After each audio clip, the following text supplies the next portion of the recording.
Hi అండి, welcome to Madhu's world. ఇవాళ నేను దోసకాయ పచ్చడి చేస్తున్నానండి. అది నేను ఎలా తయారు చేస్తానో చూపిస్తాను. దానికి ముందు కావలసిన పదార్థాలు: దోసకాయలు 2 చిన్నవి తీసుకున్నానండి. ఆ గింజలు తీసేసి దోసకాయలు అవి చిన్న ముక్కల కింద తరిగి పక్కన పెట్టుకున్నానండి. దోసకాయ పచ్చడిలో నేను గింజలు వేయను. 4 పచ్చిమిరపకాయలండి, 4 రబ్బలు కొత్తిమీర అండి, నిమ్మకాయ సైజ్ అంతా చింతపండు శుభ్రం చేసుకుని నీళ్లు పోసుకుని కొద్దిగా నానబెట్టుకున్నానండి. పోపు సామాను, ఎండుమిరపకాయలు. ఇప్పుడు దీన్ని నేను ఎలా తయారు చేస్తానో చూపిస్తాను. పొయ్యి ఆన్ చేసుకుని మూకుడు పెట్టుకున్నానండి. దాంట్లో కొద్దిగా నూనె వేసుకున్నాను. ఇప్పుడు దాంట్లోకి మనం కారం కొట్టుకోవాలండి. దోసకాయ పచ్చళ్ళలోకి నేను పచ్చికారం వేయనండి, సెపరేట్గా కారం కొట్టుకుని ఆ కారాన్ని దోసకాయ పచ్చళ్ళలో కలుపుకుంటాను. చాలా బాగుంటుంది అది. కొద్దిగా మినప్పప్పు అండి, ఒక 2 స్పూన్లు వేసాను.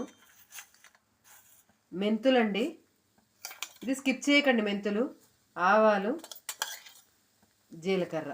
మెంతులు చేదైపోతాయని మీరు భయపడక్కర్లేదండి, మెంతులు వేసుకోండి, బాగుంటుంది వేగేటప్పటికి. ఒక్క 5 ఎండుమిరపకాయలు వేస్తున్నానండి. ఇప్పుడు ఇవి వేయించుకోవాలి. ఇలా కారం కొట్టుకుని దోసకాయ పచ్చడి చేసేది చాలా బాగుంటుందండి. పచ్చికారాలు వేసి చేసేది బాగుండదు. పోపు ఇలా వేగింది కదండి. ఇప్పుడు దీంట్లో కొద్దిగా ఎంగు వేసుకుంటాను, బాగుంటుందండి టేస్ట్కి.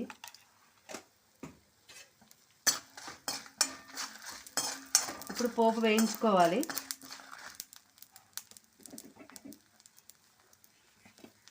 ఎండుమిరపకాయలు వేగిపోయాయండి, పక్కకు తీసుకుంటున్నాను ఫస్ట్. ఇప్పుడు కొద్దిసేపు కొద్దిగా పప్పు ఎర్రబడే వరకు వేయించుకుందామండి.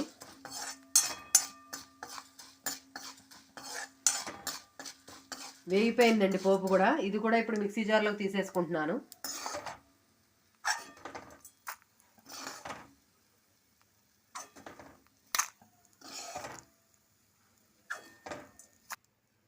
దోసకాయ పచ్చడికి కారం కోసం వేయించుకున్న పప్పు సామాన్ అంతా మిక్సీ జార్లోకి తీసేసుకున్నానండి. ఇప్పుడు పచ్చిమిరపకాయల్ని తుంపుకుని మజ్జిగ వేసుకుంటానండి.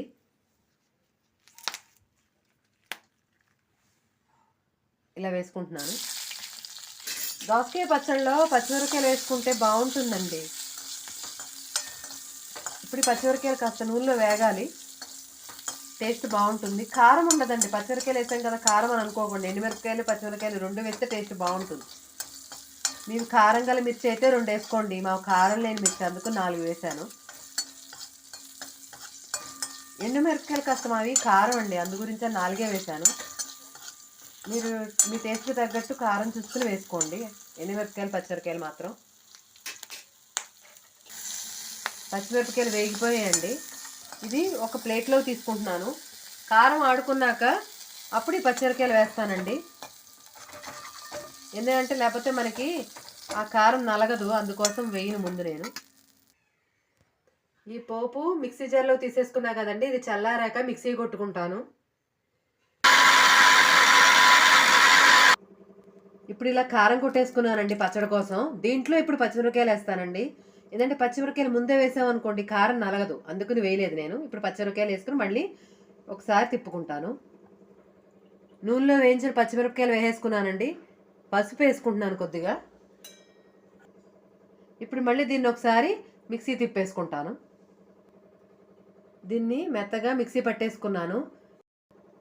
ముందుగా మనం ఈ చింతపండు నానబెట్టుకున్నా కదండి, అది ఆ కారంలోకి వేసుకుంటున్నాను. ఇదిగోండి మిక్సీ జార్లోకి వేసుకుంటున్నాను చింతపండు.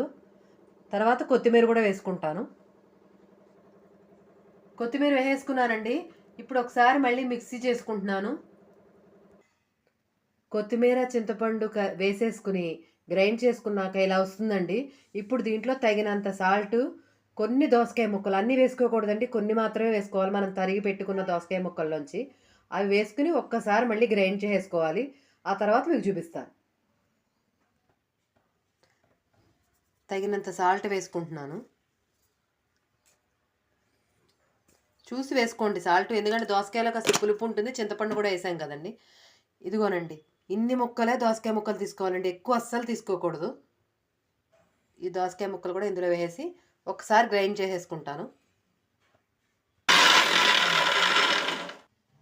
దోసకాయ పచ్చడిలోకి కారం రెడీ అయిపోయిందండి. దీన్ని ఇక్కడ మనకి మిగిలిన దోసకాయ ముక్కల్లో కలుపుకొని చూపిస్తాను. ఇప్పుడు ఇదిగోనండి దీంట్లో కలిపేసుకుంటున్నాను. ఈ పచ్చడి చాలా టేస్ట్గా ఉంటుందండి. ఈ దోసకాయ పచ్చడి వేడివేడి అన్నంలోకి తింటే చాలా బాగుంటుందండి. ఇడ్లీలోకి కూడా తింటారు ఇష్టమైన వాళ్ళు, దోశల్లోకి వాటిలోకి కూడా తినచ్చు నచ్చిన వాళ్ళు, అలా కూడా తింటారండి దీన్ని. బాగుంటుంది. దోసకాయ పచ్చడి రెడీ అయిపోయిందండి. దీన్ని నేను బౌల్లోకి తీసుకుని మీకు చూపిస్తాను. ఇందాక కారం కొట్టుకున్న మూకుల్లోనే కొద్దిగా ఆయిల్ వేసి తాలింపు కోసం రెడీ చేసుకుంటున్నానండి. ఆయిల్ వేడెక్కిందండి. ఇప్పుడు కొద్దిగా మినప్పప్పు వేస్తున్నానండి, ఆవాలు, జీలకర్ర, ఒక 3 ఎండుమిరపకాయలు వేస్తున్నానండి. కొద్దిగా ఇంగు వేసుకుంటున్నాను. ఇంగు వేసుకోండి బాగుంటుంది. ఇందాక మనం కారంలో కూడా ఇంగు వేసాము, ఏ ఇబ్బంది లేదు, వేసుకోండి బాగుంటుంది టేస్ట్. పోపు వేడెక్కిపోయిందండి. పొయ్యి ఆఫ్ చేసుకుంటున్నాను. ఇప్పుడు ఆ పచ్చడిలో కలిపేసుకుంటాను దీన్ని. ఎంతో రుచికరంగా ఉండే దోసకాయ ముక్కల పచ్చడి రెడీ అయిపోయిందండి. ఇది వేడివేడి అన్నంలో కలుపుకు తింటే చాలా రుచికరంగా ఉంటుందండి. ఈ దోసకాయ ముక్కడి పచ్చడిలోకండి ఈ ఎండుమిరపకాయలు, పచ్చిమిరపకాయలు కానీ నలుచుకు తింటే ఎంతో అద్భుతంగా ఉంటుందండి. నా ఈ వీడియో కనుక మీకు నచ్చినట్టయితే నా ఛానల్ని సబ్స్క్రైబ్ చేయండి, లైక్ చేయండి, షేర్ చేయండి. మరిన్ని మంచి మంచి వంటకాలతో మీ ముందుకు వస్తాను. Thank you.